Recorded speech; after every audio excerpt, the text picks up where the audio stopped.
Salut à tous et à toutes les gens, c'est Blade et aujourd'hui on se retrouve pour la review du chapitre 47 de Boruto. Ce chapitre a pour nom la destinée. Et mon dieu les gens, ce chapitre était vraiment excellent, j'ai adoré.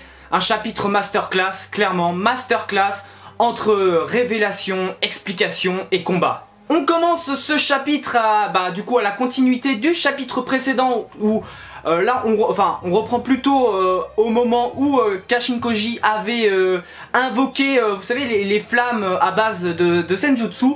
Et ben là on est à la continuité de ça et on a Jigen qui galère à mort. Il galère parce que ce ne sont pas des flammes à base de chakra, ce sont des flammes à base de Senjutsu et Jigen ne peut pas aspirer ses flammes ne peut pas aspirer ses flammes parce que tout simplement ne sont pas à base de chakra, donc il peut pas aspirer via son kama.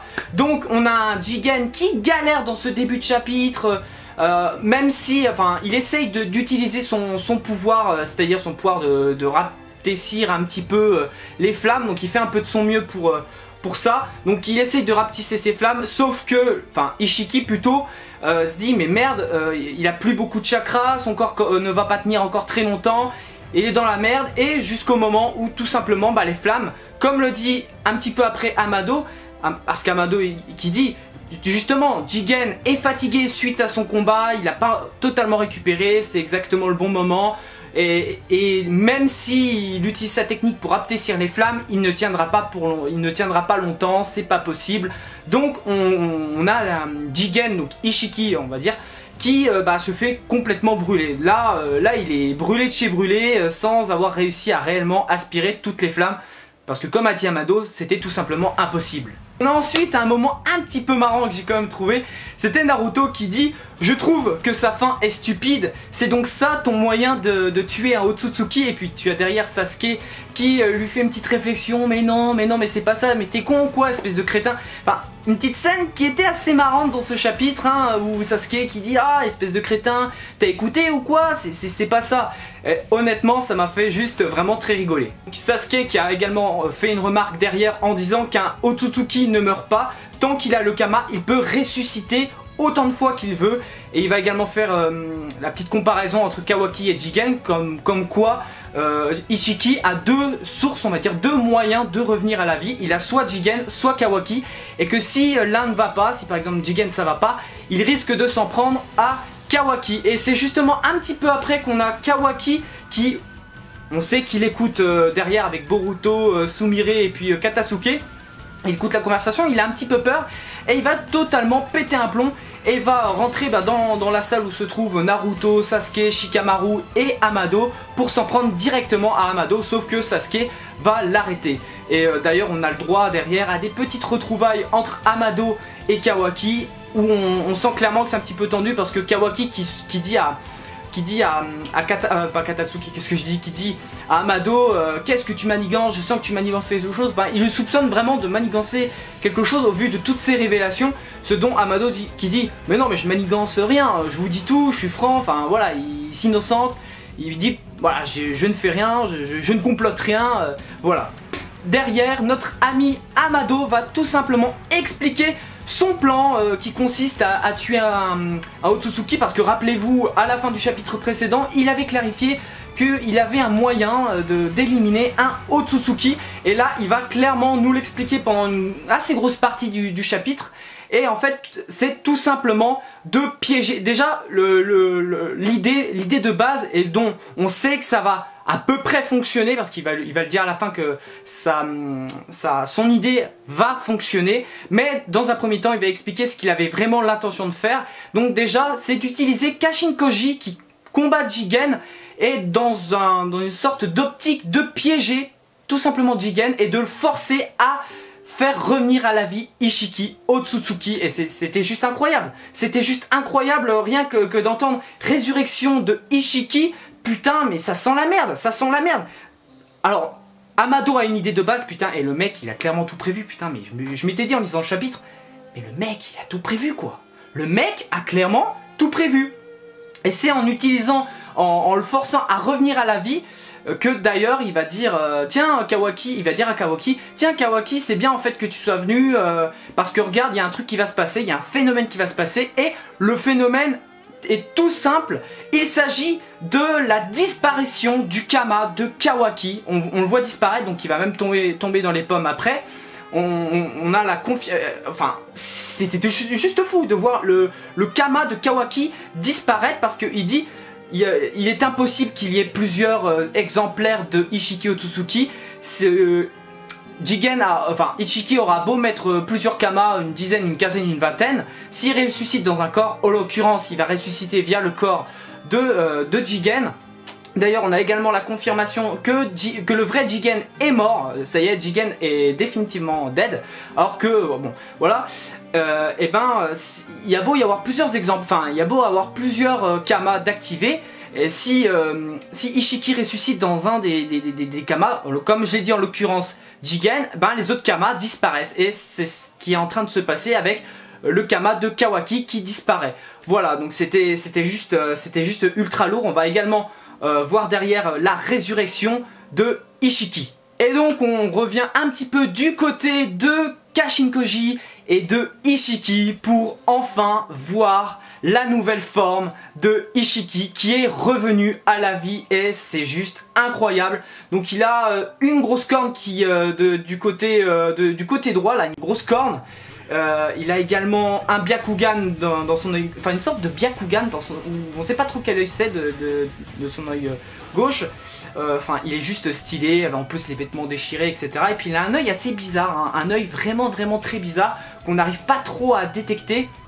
Et Ishiki, bah, une fois qu'il a clairement repris sa pleine forme, sa pleine puissance, va faire des dégâts monstrueux. Il va mettre à mal Kashinkoji qui jusque là maîtrisait, on va dire en quelque sorte, le combat. Il va mettre à mal Kashinkoji. D'ailleurs il va se passer un truc avec Kashinkoji, c'est pour moi c'est clairement le truc le plus lourd du chapitre, hein. Vraiment là c'est le truc de dingue. J'étais quelque part aux anges, et quelque part je me dis j'ai tellement hâte de lire le chapitre quoi. Le prochain chapitre, parce que c'était méga lourd. On revient une dernière fois du côté de Amado, Naruto, Sasuke et compagnie, bah, tout simplement pendant que Kawaki est toujours dans les vapes. On a un Amado qui... d'ailleurs c'est un moment que j'ai vraiment adoré, enfin j'ai trouvé... C'est là quelque part que j'ai eu la confirmation sur la grosse révélation de la fin de ce chapitre. Pour moi j'ai vraiment eu la révélation. On a un Amado qui dit le plan a à peu près fonctionné, on a réussi à faire sortir Ishiki en utilisant Jigen. Koji a largement rempli son rôle. Et ça veut dire quoi? Ça veut dire que Amado a donc dit bon voilà Ishiki, bon voilà Koji tu fais ça. Et sauf que Koji n'avait pas pour objectif, enfin Amado n'avait pas envoyé Koji dans l'unique but, enfin dans le but de vaincre Ishiki lui-même. Il est seulement envoyé Kashinkoji combattre Jigen dans le but de faire revenir à la vie Ishiki Otsutsuki pour pouvoir le tuer définitivement. Parce que là, cette fois, Amado le dit, Ishiki qui est revenu à la vie, les deux Kama lui permettant de revenir ont totalement disparu, Jigen est mort et Kawaki n'a plus son Kama. Ça veut dire que Ishiki n'est plus immortel, il est tuable on va dire. Il est devenu tuable. Donc le rôle de Kashinkoji pour Amado s'arrête ici. Il s'attend à ce que Kashinkoji meure. Parce que pour lui, voilà, et comme il le dit, il s'attend pas à ce que Kashinkoji arrive à vaincre Ishiki lui-même. Ce qu'il dit clairement, si Ishiki pouvait être vaincu si vite, cela aurait été plus simple, comme dit Amado. Et là, c'est vraiment la chose qui m'intéresse le plus, c'est la réaction de Naruto. Naruto qui est très inquiet pour Kashinkoji. Il est vraiment très inquiet parce que je vais vous l'expliquer. Alors tu as Naruto qui dit « Je ne comprends pas tout, mais il avait l'air de se battre dans l'intention de vaincre Ishiki. Je ne peux pas m'empêcher de penser ça. » Donc tu as Boruto derrière qui lui dit « Papa, mais pourquoi t'as l'air si inquiet quoi ?» Et derrière tu as encore Naruto qui dit, et c'est pour moi la phrase qui est très intéressante, « Lui avais-tu bien expliqué que cette mission était un aller simple pour l'au-delà ?» Et ça me fait penser un petit peu à ce qu'il y a eu avec Jiraiya, Tsunade, etc. Enfin, je sais pas pourquoi ça m'a fait penser. Ça me fait penser au moment avec Naruto quand il avait parlé avec Tsunade.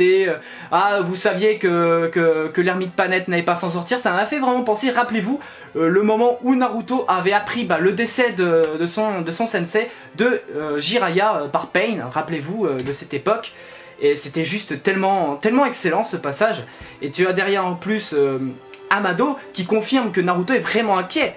Il lui dit: qu'insinuez-vous? Pourquoi vous souciez-vous autant de lui? Et Naruto qui dit: mais je ne sais pas pourquoi cet homme m'interpelle-t-il autant, je ne sais pas. Enfin, Naruto il sait pas pourquoi est-ce qu'il est très interpellé par Kashin Koji, pourquoi il semble si inquiet.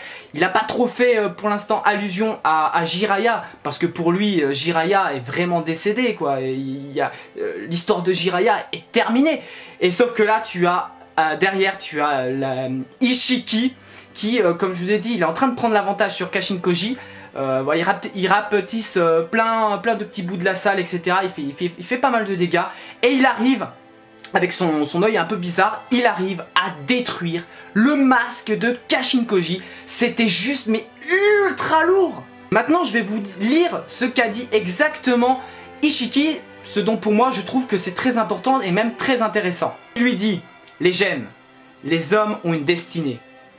Cet homme avait une destinée puissante. Il portait en lui l'étoile du changement. Maintenant, je peux le comprendre. Amado voulait s'accrocher à la portée, à la forte destinée de cet homme, à l'infime possibilité d'un changement. Et c'est là le truc vraiment très lourd qui arrive et qui lui dit: à toi, le clone d'un des 3 ninjas légendaires, Jiraiya, Kashin Koji. Mourir ici est aussi la destinée inscrite dans tes gènes. Et là le chapitre s'arrête là, on a le visage complet de Kashin Koji et on apprend de la bouche de Ishiki que c'est le clone de Jiraiya. Et c'est pour moi le truc le plus lourd de ce chapitre, cette énorme révélation comme quoi Kashin Koji est véritablement le clone de Jiraiya. Alors pour moi ça n'a pas été une réelle surprise cette révélation quelque part parce que je me doutais bien que Kashin Koji avait un rapport avec Jiraiya. Pour moi j'avais deux possibilités pour Kashin Koji. Soit Kashin Koji était pour moi Jiraiya, le vrai Jiraiya qui avait réussi à s'en sortir on ne sait comment, comme pour le cas de Amado, sachant qu'en plus son corps n'avait pas été retrouvé et dont je pensais qu'il avait perdu la mémoire on ne sait comment. Mais depuis le chapitre 45 je crois, où il a dit j'ai été conçu pour vous tuer, c'est là que j'ai dit pour moi c'est clairement le fait, pour moi c'est le clone de Jiraiya. Pour moi j'ai eu un petit peu la confirmation depuis ce moment là que c'était un clone, que c'était le clone de Jiraiya, donc par Amado. Donc Amado qui a créé du coup Kashin Koji à base d'ADN de Jiraiya pour créer du coup son clone. Et honnêtement c'était juste méga lourd, c'était juste méga lourd. Alors mon avis sur le prochain chapitre, mes théories, voilà. Alors tu as Ishiki qui dit que Kashin Koji va pas s'en sortir, que pour lui sa destinée c'est un peu de mourir ici, un peu mourir là. Honnêtement, je ne pense pas que Kashin Koji va mourir. Je pense que Kashin Koji va peut-être perdre le combat face à Ishiki. Surtout qu'Amado, pour lui, Kashin Koji va pas s'en sortir. Même si Naruto a vraiment l'impression que Kashin Koji agit dans le but de le vaincre, tout simplement, de vaincre Ishiki par lui-même. Même si je pense finalement qu'il va perdre le combat, je pense que Ishiki va gagner et que Kashin Koji va être dans la merde. J'ai hâte de voir la réaction de Naruto. Je pense que Naruto, quand il va savoir ça, parce que malheureusement, je vous ai pas dit, mais le crapaud a disparu. Du coup, ils peuvent plus voir ce qui se passe au niveau du combat. Parce que oui, comme le crapaud, comme Ishiki a fait pas mal de dégâts, du coup le crapaud a disparu.